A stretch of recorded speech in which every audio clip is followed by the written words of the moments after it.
فجر کی نماز کے بعد سونے کے بارے میں کچھ معلومات عرض کرتے ہیں کہ بعض لوگوں کی عادت ہوتی ہے کہ وہ فجر کی نماز پڑھ کر سو جاتے ہیں۔ حضرت ابن عباس رضی اللہ تعالیٰ عنہ سے روایت ہے، فرمایا اذا صلیتم الفجر، جب تم فجر کی نماز پڑھو، فلا تناموا عن طلب ارزاقک، اپنے رزق کے طلب کرنے سے سو نہ جاؤ، پھر فجر کے بعد سونا مکروہ ہے، تم اٹھ جاؤ حلال روزی تلاش کرو رب کی بارگاہ میں، فجر کے بعد سونا ممنوع ہے۔ حضرت انس رضی اللہ تعالی عنہ سے روایت ہے، رسول اللہ صلی اللہ علیہ وسلم نے فرمایا لأن اقعد مع قوم یذکرون اللہ من صلاة الغداۃ، حضور صلی اللہ علیہ وآلہ وسلم نے فرمایا کہ میں فجر کی نماز کے بعد اس کو پسند کرتا ہوں کہ میں بیٹھ جاؤں ایسی قوم کے ساتھ جو اللہ تعالیٰ کا ذکر کرتے رہتے ہیں فجر کے بعد حتیٰ کہ سورج طلوع ہو جاتا ہے۔ احب الی من، کہ مجھے زیادہ محبوب ہے،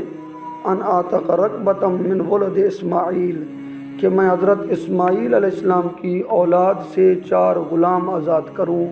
اس سے زیادہ مجھے محبوب ہے کہ میں فجر کے بعد بیٹھ کر اللہ کا ذکر کروں۔ ایک اور حدیث پاک میں آئے کہ رسول اللہ صلی اللہ علیہ وسلم نے فرمایا من صلی الفجر فی جماعت،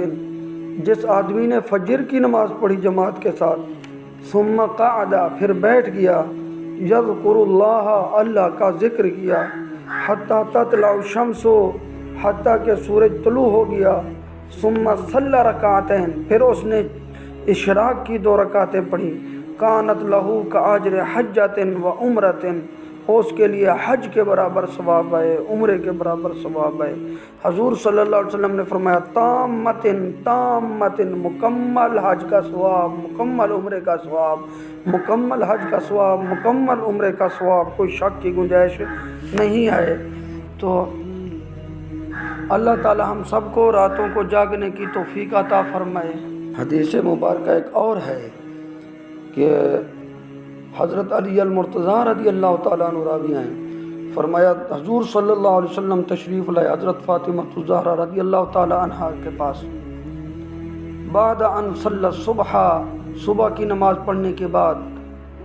وہی نائمۃ، کہ وہ آرام فرما تھیں، فجر کی نماز پڑھ کے سو گئی، لیٹ گئی تھیں، تو حضور صلی اللہ علیہ وسلم نے فرمایا فجر کے بعد سو جانا یہ رزق کو روک دیتا ہے۔ اس کے ہمانہ حدیث پاک آپ نے ذکر فرمائی۔ اللہ تعالی ہم سب کو توفیق بخشے کہ ہم رات کو صبح کی جب نماز پڑھیں تو اس کے بعد ذکر و اذکار کریں، سوئیں نہیں۔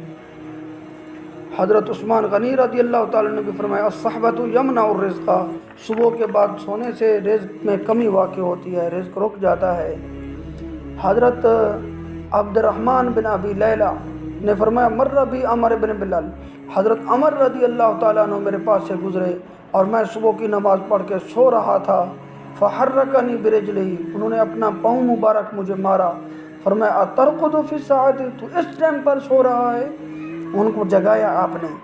تو اس ٹائم پر سونا اچھا نہیں ہے، اللہ تعالیٰ بچائے ہم کو کہ ہم فجر کے بعد سوئیں، فجر کے بعد عبادت کریں۔ اور یہ بھی ہے حضرت علقمہ بن قیس نے فرمایا بلغنا، ہمیں حدیث پاک پہنچی کہ ان الارض تعج الی اللہ تعالی من نومۃ العالم بعد صلاۃ الصبح، کہ زمین اللہ تعالیٰ کی بارگاہ میں فریاد کرتی ہے کہ عالم بندہ نماز کے بعد سو گیا ہے۔ ایسے اللہ تعالیٰ طلباء کو اور علماء کو ہم سب کو توفیق بخشے کہ ہم فجر کے بعد اس کا ذکر و اذکار کریں، کبھی سوئیں نہیں حتیٰ کہ ہم اشراق پڑھیں، اس کے بعد سوئیں۔ حضرت زبیر رضی اللہ تعالیٰ عنہ سے روایت ہے انی لازہد فی الرجل یتسبح، حضرت زبیر نے کیا فرمایا،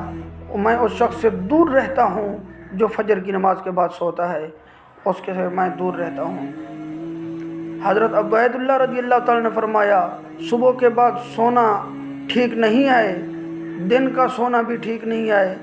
مگر گرمیوں کے موسم میں قیلولہ کرنا بہتر ہے۔ تو حضرت طارق بن شہاب نے کہا کہ فجر کی نماز کے بعد